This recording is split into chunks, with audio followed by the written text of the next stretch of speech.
In today's video, I'm going to teach you how to set up Thunderbird email.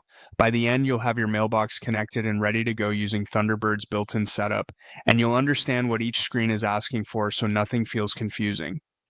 First, open Thunderbird on your computer so you're on the main screen. You should see the welcome area where you can add a new account. From here, choose email. That opens the account setup window and starts the guided process. In the first field, type your full name. This is the name people see in their inbox when you send a message, like the label on an envelope. Use something professional, and don't worry, you can change it later in account settings if needed.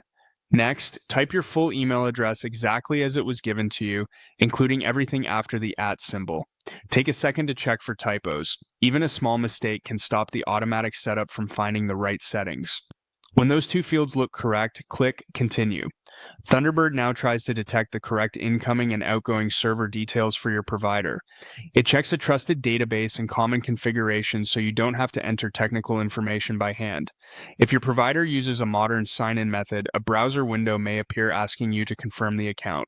That's normal, just complete the on-screen prompts and return to Thunderbird when it's done.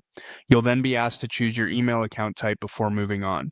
Here's the quick difference. IMAP keeps your mail synchronized across all your devices and leaves messages on the server, which is great if you also read mail on a phone or the web.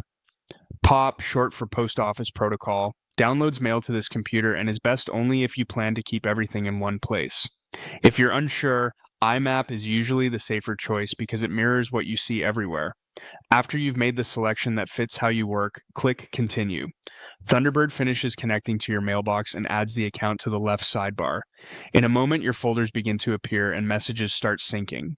From there, you can personalize things like the signature, the default reply behavior, and how much mail to keep offline, but the core setup is complete.